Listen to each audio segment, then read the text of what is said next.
As Guyana sits on the economic and political crossroads, we speak to the nation's opinion leaders and decision makers to get their views on the challenges the country faces and the path it must take to achieve national development.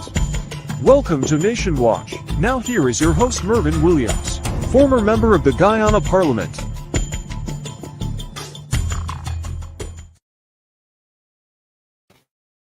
May 26, 2024, it's Independence Day in the Cooperative Republic of Guyana.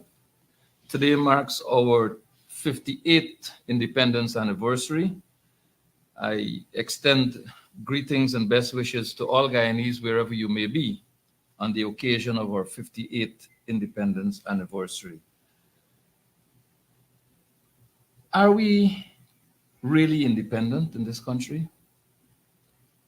It is very unfortunate that on this occasion, there's division, and there's division driven by the sitting government of the day. I want to share with you a photograph of the celebrations in Linden last evening. This is the first time in the history of Guyana that all the chiefs of the joint services in this country were caused to stand behind a person holding the title of president of the country as he presented an address to the nation on the occasion of independence. Never before has this been done. This is an ominous signal to all Guyanese wherever you may be. This is a show of force by the executive. This is intimidatory in its own right to the citizens of this country, in my humble view, and it is demeaning, belittling to the men in uniform who lead our joint services. It's rather unfortunate that it had to come to this on Independence Day in this country. And worse than that, the government took the independence celebration to Region 10, a place known to be a solid support base for the People's National Congress reform and all of its partners in the APNU-AFC, and excluded the regional administration, including the chairman of the region and the leaders of the municipality, including the mayor of the municipality of Linden, from all planning activities, and invited at the last moment only the regional chairman. The people of Linden rejected the way the government treated its elected officials. The people of Linden stayed away from the celebrations. We understand that close to 50 minibuses were used to transport people from all around as far as Crabwood Creek on the quarantine to Linden to beef up the support. Yes, of course, it's a national celebration. Yes, of course, people will come from every corner of our country to join in the independence celebration, but not this time. People were shuttled deliberately because the people of Linden rejected the government's treatment of its elected officials and its residents, and therefore this was really a national event with the exclusion of the people of Region 10, and they reacted in a manner that they saw fit and appropriate in the circumstances. Today we're going to be discussing oil and gas and sharing with you the information that we believe will be helpful to you in understanding what's happening and appreciating where we are. My guest today on Nation Watch is Dr. Vincent Adams, former head of the Environmental Protection Agency of Guyana, a gentleman who is qualified in and has worked internationally in the area of oil and gas. I'd like to welcome Dr. Vincent Adams to Nation Watch. Thanks, Mervyn, and I, just like you, I would like to wish all of our Guyanese brothers and sisters happy independence, 58th anniversary of independence. I remember as a little boy in Christianborg, Linden, seeing the flag raised for independence, and it gave me goosebumps. So it's been 58 years, and we've come a long way, but it's I think we're going in an opposite direction. I as a little kid felt the sense of independence when that flag was raised and with the policies that were set by by our most distinguished leader, in my opinion, ever, the LFS Bornum. His policies made me and others felt really independent and empowered as a nation. And now I think things of starting in the right direction. You don't feel that sense of independence anymore, especially with the advent of oil. But let me say before we go on, um, in terms of that picture, it's really, when you look at that picture, it makes you cringe. The picture that you just put up there, because it's nothing but attempting to show strength, and it does the complete opposite to show that we have a weak president. If you are strong, there is no need for you to attempt to exude that you're strong. It goes without saying by your actions, and the way you run the country. So you don't have to try to impress people that you're strong, and that's exactly what it is. And you brought up a good point. It's in Linden, and it's which is the stronghold of the opposition, and it's just setting a warning to the Lindeners. You better behave yourself, or else, here's what could be unleashed upon you. And in contrast to this picture, Mervyn, we remember the picture with the mocking of the teachers on stage at the Congress. Why not, instead of these guys up there, you could have had the teachers, to show that education is very important in the nation, or have another profession, but you decide to choose to have these honorable men up there, force them up there to go and try to exude some that you're strong, and it makes you look weak. That's what it does. So there's a different message for each section of society right there. Dr. Adams, on the question of independence, Mr. Burnham is on record post-independence as having said that we have attained political independence and we must aspire for the attainment of economic independence. Guyana has found oil. In normal circumstances, the immense wealth from oil should fuel not just the vision, but the agenda of a country towards full economic independence. It appears that we have a different position here in Guyana. Let's start from the contract position. Mr. Jagdeo has always been at pains to criticize the AP and UAFC for the contract, when everyone knows that it was the People's Progressive Parties in government in 1999 under Janet Jagan who signed that contract. But worse than that, it was a contract signed at a time, as you have said, in a different place, when we had no idea what our oil reserves were. And it was unfortunate that exploration and production were lumped in the same contract, putting Guyana essentially on the back foot. Can we boast of economic independence from oil and gas as it is, or are we in a new form of colonialism? Absolutely not. We cannot boast of independence. And that's what I was getting at in terms of us going in reverse direction. In contrast to what the Honorable LFS Bornum had said, to give us that sense of independence. As I don't know if you could recall, even I remember when we had Home Oil Company who came into Guyana and discovered oil. I remember they had 2 wells that were flowing, I think, 400 barrels per day in the Takatu Basin. Yeah. And Forbes told them it's either 51% or nothing. Yeah. No, but Of course, it didn't work out, but nevertheless, it gave us that sense that we were standing up to the imperial powers of the world. But in this case, the complete opposite happened. And then going to the contract, you rightly said, but let me repeat it because it's something, it's a propaganda that this government has been spreading, that this is a Raphael Trotman's contract. It's an absolute lie and nonsense.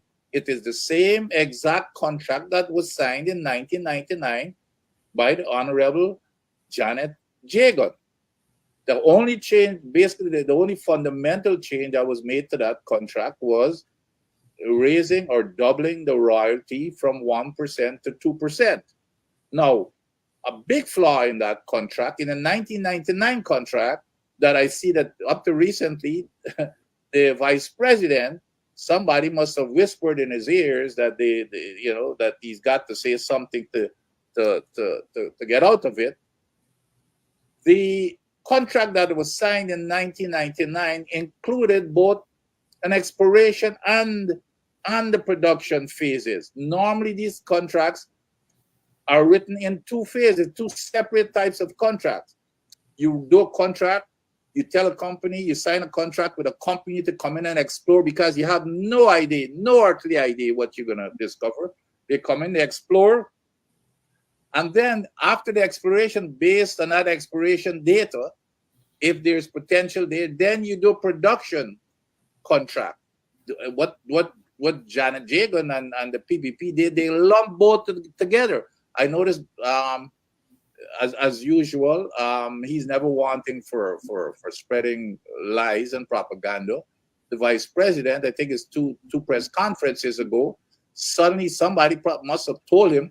So now he's saying, well, the PNC, they signed the exploration contract, and when we had an opportunity for the production contract, we screwed it up. The PPP, it was the same exact contract.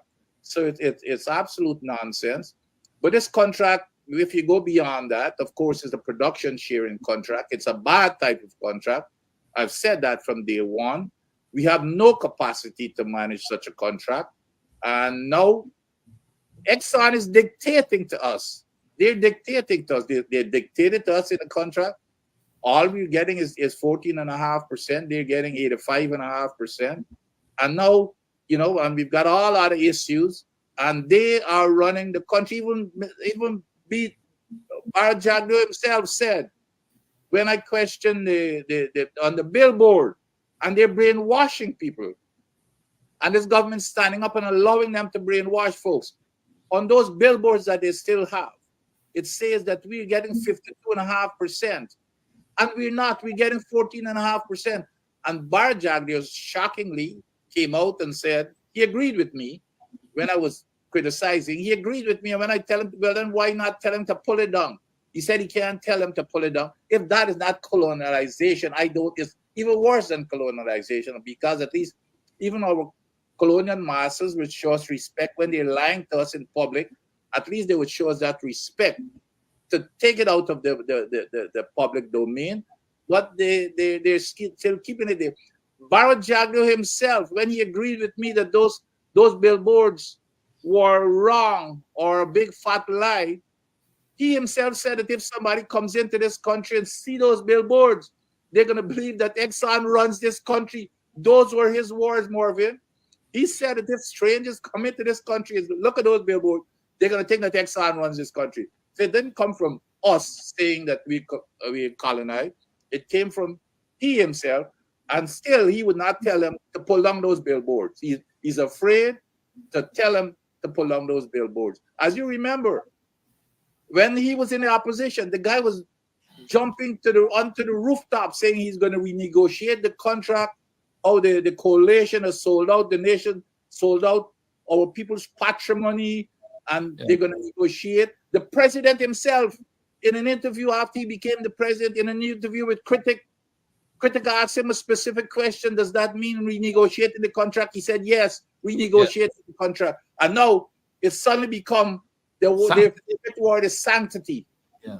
And on top of that, Mervyn, this guy has the nerve up to this his last press conference, I think the guy is denying that he ever said that they ever said that they were going to renegotiate this contract.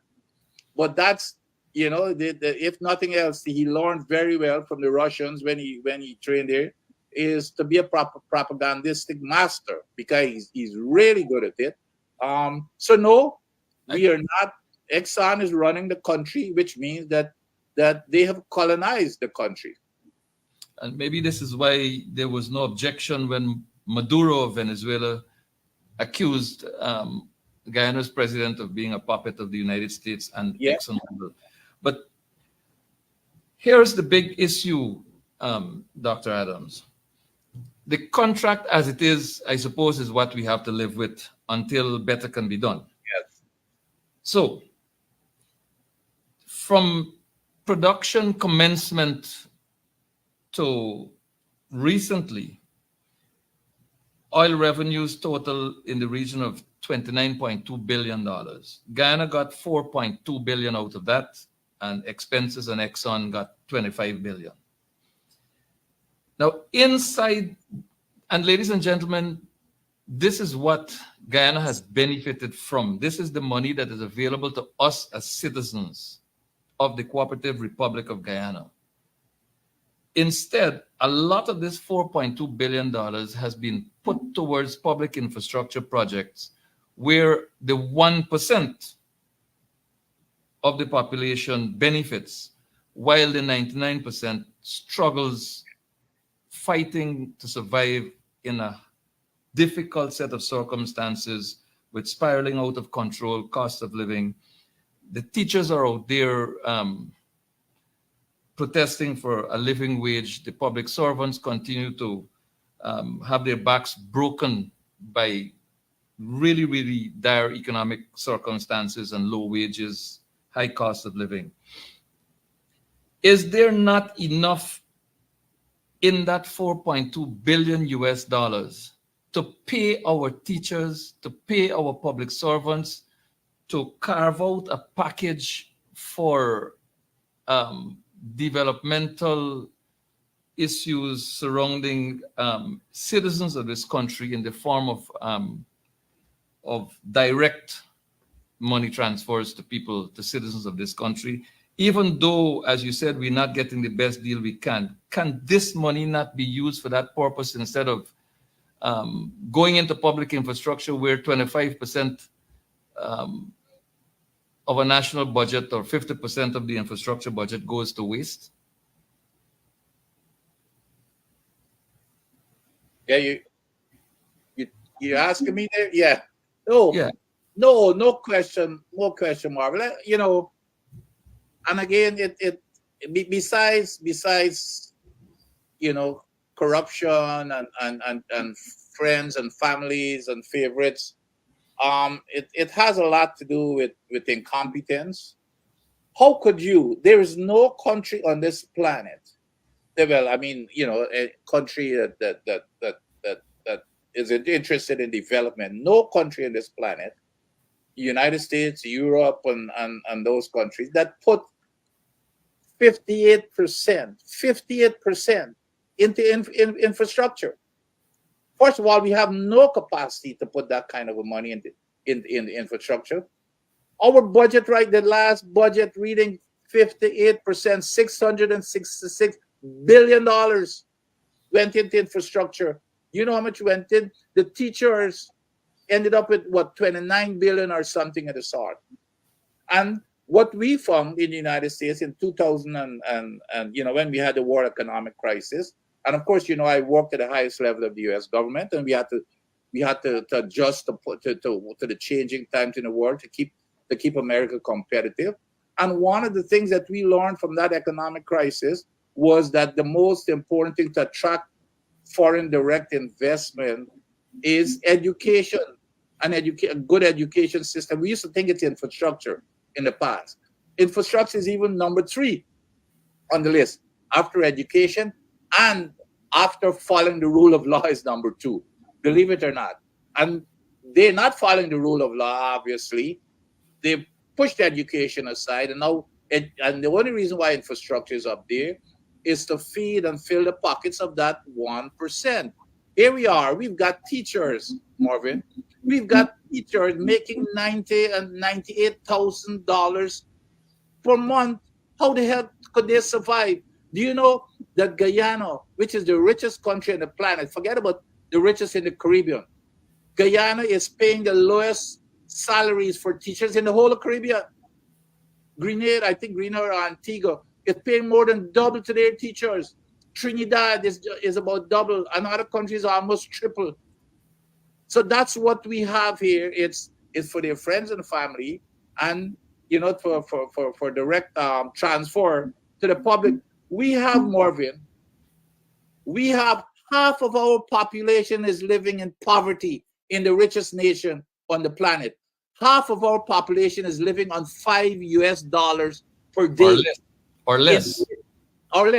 In the richest country on the planet. However, if you fly into Guyana and you drive along these bank roads, you would never believe that, because you see the nice fancy mansions. Or if you go to Pradoville,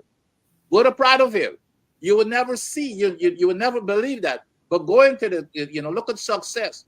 You're going to Maka and they do not want the poor people to be in their sights. The vice president himself has mentioned, I counted it at least 3 times in his press conferences, that all of the opposition wants to do is to take the money and feed the people. He said that 3 times, Mervyn. I counted them in one press conference, and he repeated it in another press conference. All the opposition wants to do is feed the people. That tells you what the priority is. This government, the priority is not, they want the poor folks to be out of their sight. They want these bright, shiny objects with road and nice, fancy building. And when it comes to transfer of money to the people who own this, it's their patrimony. It doesn't matter to them. It's just to get their friends, family, and favorites rich, and to hell with the poor. They don't even want to feed them. How fundamental could a human being, their mind be, by saying the first thing we should do is feed the people? How fundamental could that be? They're doing the opposite. It's perhaps not as difficult to understand if you recognize that the sitting president comes from a home where both his parents were teachers, and he heads a government that is refusing to pay teachers a living wage. So, the other stuff become easier to understand in these circumstances. Rather unfortunate, but true. I want to shift our conversation, Dr. Adams, to the whole question of oil production and the associated risks. Now, there's production there. The information flowing suggests extraction of somewhere in the region of 445,000 barrels per day. There appears to be no government of Guyana presence, least to mention supervision, of what's happening out there offshore. But we seem to be taking this information for granted. The information, that's the official information. You had identified that in the environmental impact assessment document, there's a safety limit of 620,000 barrels per day, I believe you had mentioned at another place. And that's the safety limit. But that the extraction is really more than the official 645,000 barrels declared. What are the risks, A, of government not being involved in what's happening offshore Guyana? And what are the risks associated with extracting beyond that safety limit set in the EIA? Well, going back to an earlier question, Mervyn, about independence, and again, and about turning what was put in place by LFS Bornum and even the previous government in terms of making people feel that we are indeed independent. When at the EPA, while I was at the EPA, and I know the Department of Energy was doing something similar, we established, to do exactly what you're saying, monitoring is the key. And I'm not talking about this silly thing about satellite monitoring. But anyway, that's what Exxon wants. But anyway, so I went to the World Bank, and the World Bank gave us $1 million to set up an environmental an EPA petroleum unit. We had the organization chart and everything in place, and we were going to go recruit high-powered staff equal to or even better than the contractor, meaning Exxon folks on board. We set up a 36-member unit where high-powered petroleum engineers with at least 5 to 10 years of experience to be on those ships 24/7 to see everything that is going on, to make sure that they're following procedures to reduce the risk of an oil spill, to make sure that that meter is running correctly. And as soon as I left, and Exxon, here again, I'm getting back to us not understanding the power that we have, because Exxon, they're not could have told me that we couldn't do that. They agreed to it. We were arranging for living quarters for the folks on board. And as soon as I was removed, they got rid of it. So we have no monitoring capability on board our ships. So we don't know what the heck is going on. And then on top, not only did they get rid of that, the environmental impact assessment, which is what we call the Bible of any construction or industry of this nature. What the EIA does, is the only document that does the thorough analysis it identifies all of the risk, and it comes up with ways of mitigating those risks and making serious decisions. And one of the things that EIA says, let's say for Liza 1, for example, is that thou shalt not exceed the safe operating limit of 120,000 barrels per day. As a matter of fact, the EIA even goes further because it's such a sacred document. By the way, that document takes sometimes years to develop, depending on the risk that is looking at and the technical aspect of it. And it goes through, not only does it go through internal technical by the contractor, by the government, reviews and change, it goes through the entire public. So any export out there, that it has to go through the public and all the impacted parties. So the entire world get an opportunity to have an input on that document, and every question has to be identified. Anyway, so after all of that, that document says 120,000 barrels per day in the Liza 1 is the safe operating limit. Normally what you do, you even in your actual operating limit, which we call an internal control, you cut it back by 20%, so you do not even get close to that limit. Well, in that same EIA says that the operating limit shall be 100,000 barrels per day. So you got that cushion. If something happens, you've got a 20,000 barrels per day cushion, so you could never approach it. Do you know what they're operating that platform at? 163,000 barrels per day. 106 through greed. When the coalition was there and when I was at EPA, their limit was 100,000 barrels per day. So they're 60% above the operating limit and about 33% above the safe operating limit. So what they're doing here now, Mervyn, they're putting not only Guyana's waters and it would wipe out all kinds of industry. Not only they're putting Guyana at risk, they're putting the entire Caribbean at risk. So they're increasing the risk to the Caribbean, because if we get an oil spill, it's going to wash away Trinidad, for example, from coast to coast, from the entire eastern shore, from north to south. And on, listen to this, Mervyn, it will also, Venezuelan coast will be one of the first to go. So if you want to give Maduro an excuse to do what he wants to do, wash away his coast with oil. So the rest of the Caribbean, and then of course fishing, tourism would be wiped out completely.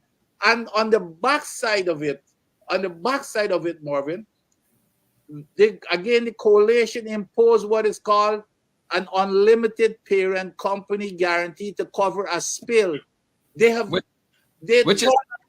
which is where I want us to go in some detail, but I must correct myself before we go there, because I think I said 620 barrels per day, which is really should be, I should have said 100, 120. On that one production, but when you were close, the total that we're producing on Right. is like 650,000 barrels per day. But this one, yeah, Lisa one is 120,000, but they're doing 160 instead of 120. There you go. So I want to now zero in on this business of unlimited parent guarantee. Now, Jagdio is contending that this thing will carry a tremendous cost. You have argued that that is a falsity. That is, well, a blatant lie. I want to ask you to explore, well, first of all, do two things for us. Tell us exactly what is meant by unlimited parent guarantee and what it'll cost.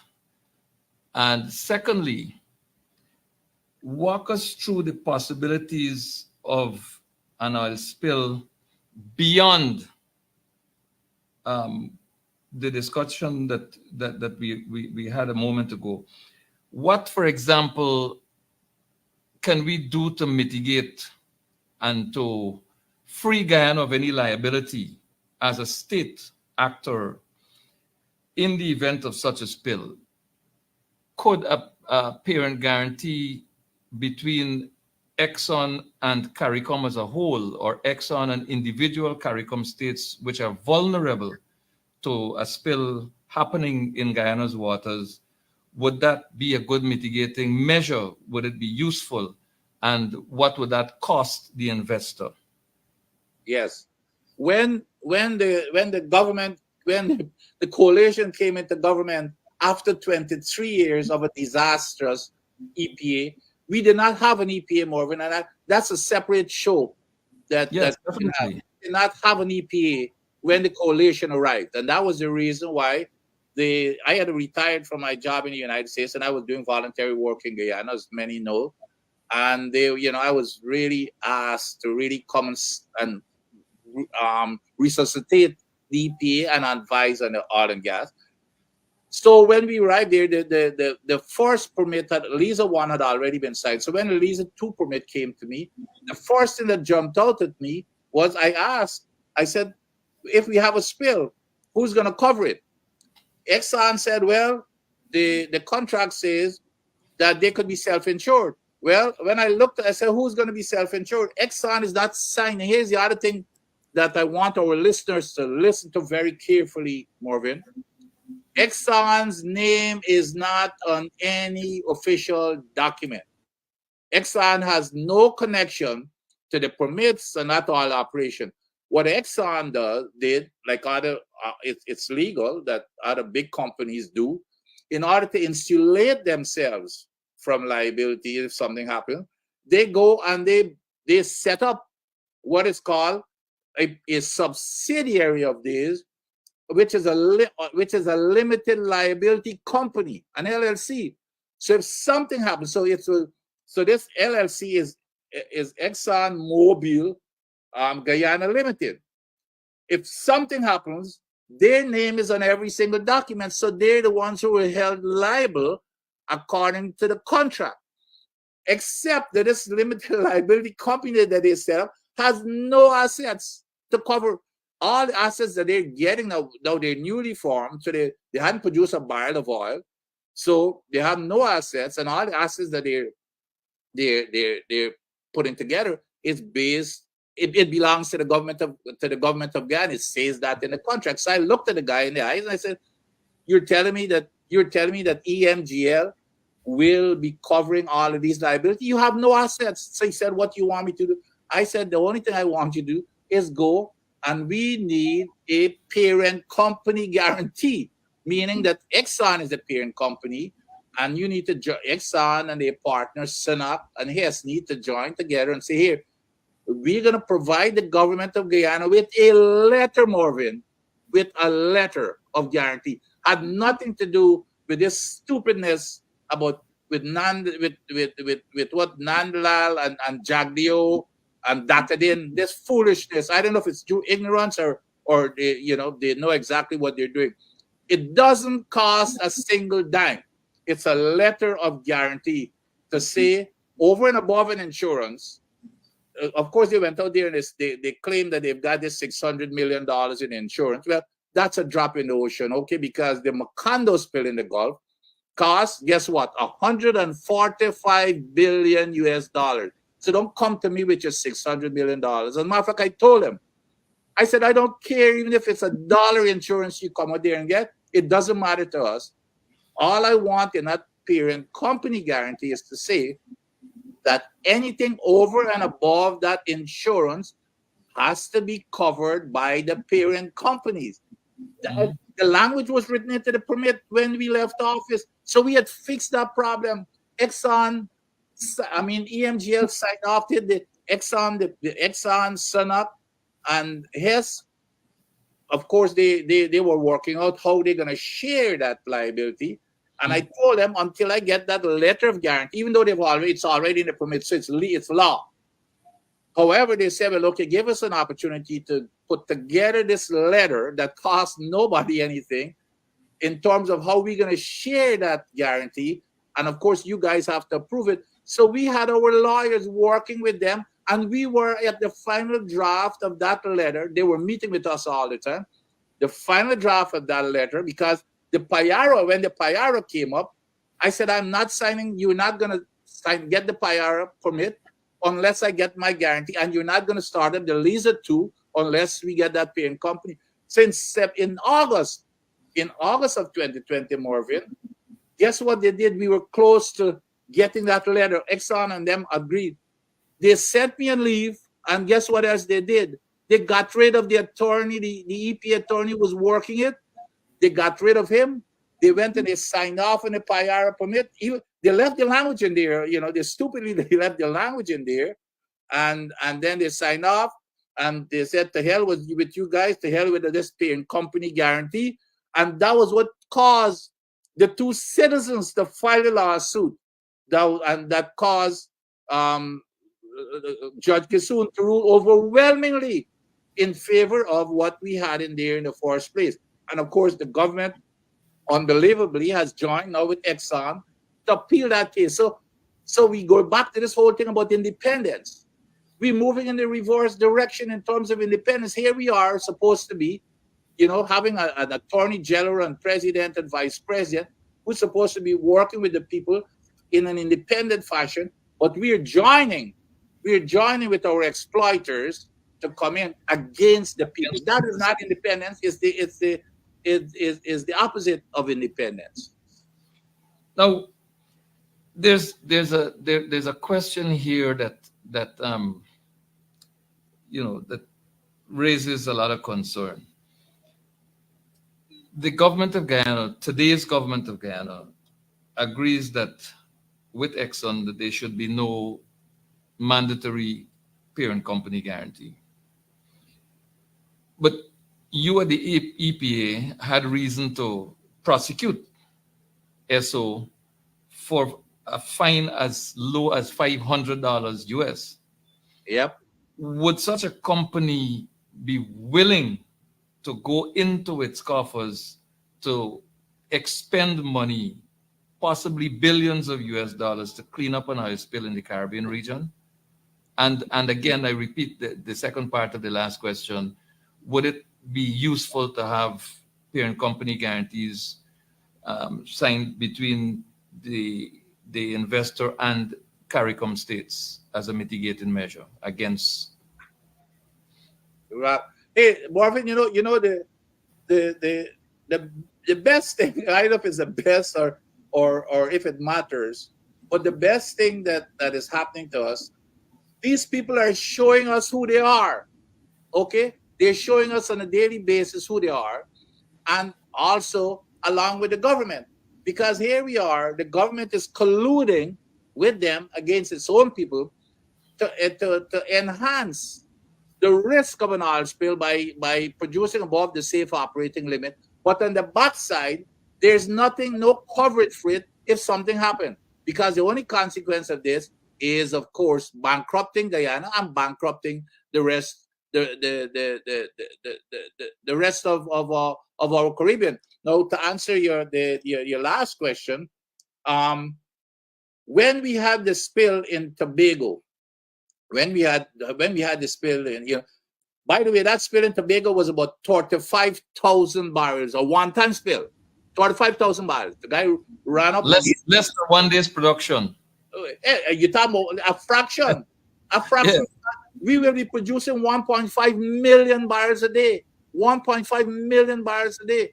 So here it is, a one-time traversing of a ship with 35,000 barrels per day. Every single day, we will have, or every 2 days, we will have 3 ships with 1 million barrels a day going through that Caribbean. Every 2 days, we will have 3 ships when we get up to 1.5 million barrels per day. So we are increasing the risk of something happen several fold, because as an engineer, we always brag that we can engineer anything. We can do anything to make anything possible. But the one thing we always recognize, we cannot engineer a human being. The human factor.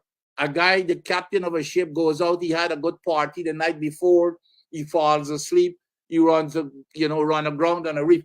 Those things happen, you can have no control. So that is why you've got to, put provision in place. If something happens, we've got to clean up our mess. We do not have that. Now, one of the things, because I was on several programs in the Caribbean when that spill occurred, and one of the things that I had suggested with the guy who's in charge of training for the Tobago totally agree with me. And I had been, by the way, I've been advocating that even at the EPA, in terms of the rest of the Caribbean having input to that EIA, environmental impact assessment, because it would, by definition, it's intended for all the impacted parties. And I had said, we're producing out there, we have a potential impact to the whole Caribbean, so get them involved as stakeholders in putting together that EIA. And now when the spill occurred, when I brought it up again, they totally agree with me that whoever is using that ocean, that sea out there, each country should be getting involved to say, here, Exxon or whoever else is moving oil through there, I want a separate guarantee with you that if something happens to my shore, you're gonna have to be held liable. I cannot afford a spill of multi-billions of dollars. It would run me bankrupt. So it's absolutely, to me, it's necessary. I saw it coming way before when I was at EPA. Now I think when that spill occurred in Trinidad and Tobago, in relative terms, it was a minuscule spill that happened. But I think it happened for a purpose, to awaken the Caribbean, and I hope that these folks get on board. Now that 500, let me tell you, but these are the kinds of things that we look for in this business and any other hazardous business, are these precursors as to how people conduct their business. So all of this talk about even Jagdio, Exxon doesn't even have to do it anymore. Jagdio is their biggest advocate. You would swear he and Nandalal, I think Nandalal is their attorney general instead of the people's attorney general, because they're the biggest spokespeople. You don't hear Exxon speaking anymore in public. Those guys are now become their parrot. So when you say, well, okay, they're a safe operating company, that's not what their record reflects around the world. They've got lawsuits all over the darn world for these type of, where they don't want to pay up for when they have things such as spill. They've been sued in several countries, in Nigeria, even in the United States, for false reporting of information to the governments. So it's not a case where these people are kaya boys and you can trust them. You cannot trust them. So what happened there was, when I was at EPA, they had 6 small spills. But so when I went after them in court, they were public opinion. Well, those are just small spills. You shouldn't be going after that. It's the way that they operate. Those are precursors for bigger things to come. And you know what they were, Mervyn? When you go buy like an electric iron or any appliance, it has a white tag that says a caution tag. The hoses that they were using for subsea operation, it says with a big white tag, it says you must inspect these hoses before use. In the permits, in their procedures, they say that they repeat that in their procedure.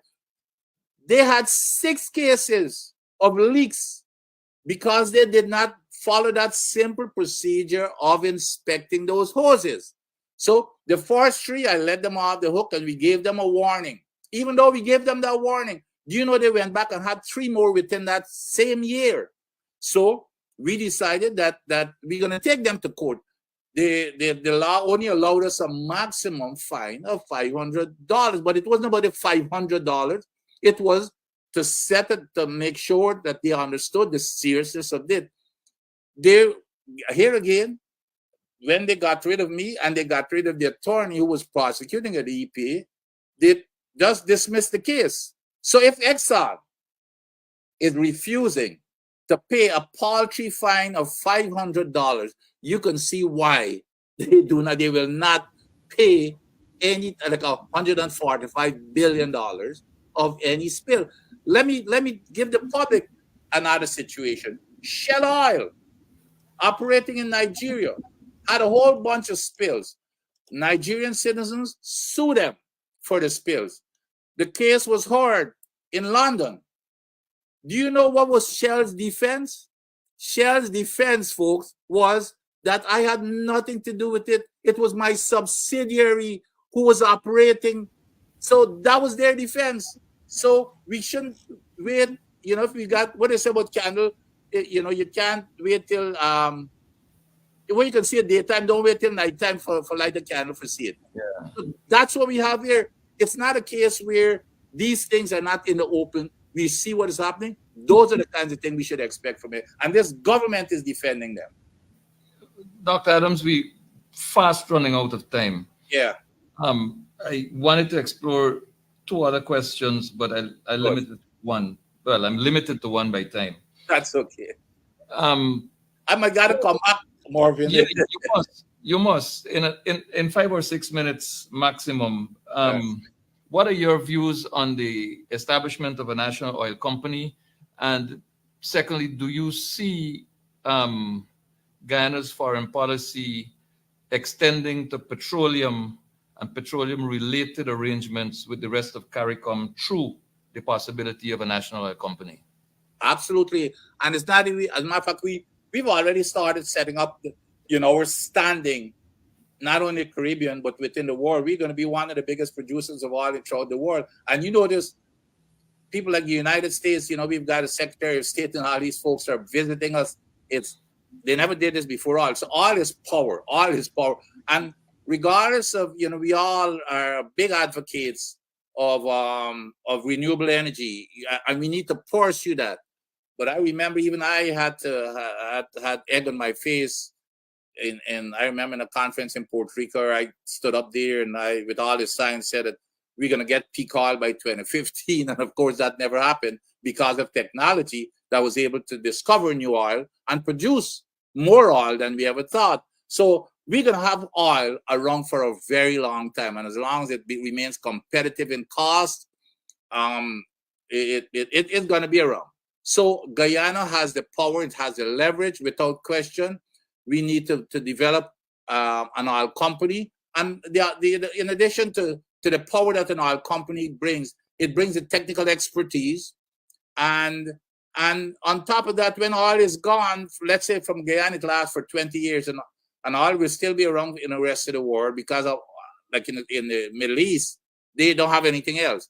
So when that is gone, our oil company now can go out and compete for development work in other countries. Like Petrobras from Brazil, their national oil company does. They compete just with Exxon and everybody else around the world to bring back revenue into the country. So it's setting up another business entity for the people of Guyana.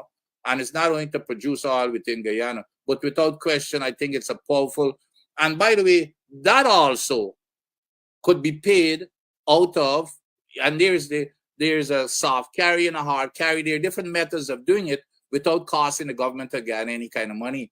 The Exxon themselves, could carry the company, carry the expense over a period of time, and we can even pay them back, or we don't pay them back. There are all kinds of arrangements that could be worked as part of a new contract. Yeah, so I think it's one of the most important things that we should be focusing on. It wouldn't happen overnight, but I think it's something that we have to aspire to, because it would be beneficial to us right now and after all is done in Guyana. 2 minutes, maximum 3. What is your position regarding Gail Teixeira's assertion publicly about your involvement in this contract arrangement? And do you see yourself going to legal proceedings to clear your name and image in that regard? Absolutely, Marvin. These folks have to be held accountable. They believe that they're above the law, and they intimidate Guyanese, and they know that most Guyanese, especially if you live in country, there's going to be retribution if you go after them to hold them accountable. Without question, we're pursuing legal action. And so it's in the pipeline, and they must be held accountable. You cannot go slandering besides myself, slandering people's name like that, to say that I hid $18 million from the government that was received as a signing bonus, and I signed the contract. I mean, that's blatant slander. It's a lie, and I'm not going to let her get away with it. Was she given an opportunity? Did you offer her an opportunity to come clean and apologize? Absolutely. My lawyer sent her a letter to ask her to apologize, and she never even acknowledged receiving the letter. As a matter of fact, the letter was undelivered, and when she was asked about it, she claimed that she never received it. Well, so she was given an opportunity, and decided to ignore it. So we're gonna pursue legal action. Dr. Adams, you must grant us the privilege of having your presence here on Nation Watch again in the not too distant future to, discuss further this matter of oil and gas and the impact on the lives and livelihood of Guyanese, and getting the best out of what is available in the best interest of the people of this country. I want to thank you very much for coming on Nation Watch and for clearing up these issues. There are other issues that require clarity and will require time as well. So your closing remarks on this particular program, and maybe your commitment upfront to coming again. Well, absolutely, Marvin. As you know, I've been kept busy, but it's in a good way. I enjoy it because I was given the opportunity. I grew up in one of the poorest communities in Guyana. Had it not been for that community that held my hands and raised me, which is a Christianborg, Linden, by the way, where they said that the only thing that we had of any value was the cemetery. But anyway, so it was because of that grounding that I got from that poor community. Had I not been raised by that poor village, I would not have been where I am. So it's my turn to give back. So the reason why I come on these programs is because, I've been afforded that opportunity, and it's my turn to give back to the folks, to let them know what the facts are, because we've been bombarded by this government. Their only modus operandi is to propagandize everything that's happening in the oil and gas industry. And since I've been blessed with the knowledge and exposure, it is my duty, an obligation to provide the facts to our people of Guyana. So I'm always willing, anytime, just let me know, Mervyn, and I will make myself available for your show anytime. Thank you very much, Dr. Vincent Adams, former head of the Environmental Protection Agency, petroleum expert, a real one, unlike some others that are out there. Thank you for your time, sir, and I wish you well for today and every other day coming, and happy independence to you. And ladies and gentlemen, we wish to remind you that today is the day today is bingo at Congress Place. We start at 2 p.m. and all are invited. Come down to Congress Place. The place is already set up. There are maybe more than 100 tables set up out there waiting for you. Come down, interact with each other, support the People's National Congress Reforms fundraising event, Bingo 2024. Happy Independence to you all. God bless you until we meet again next Sunday for another edition of Nation Watch.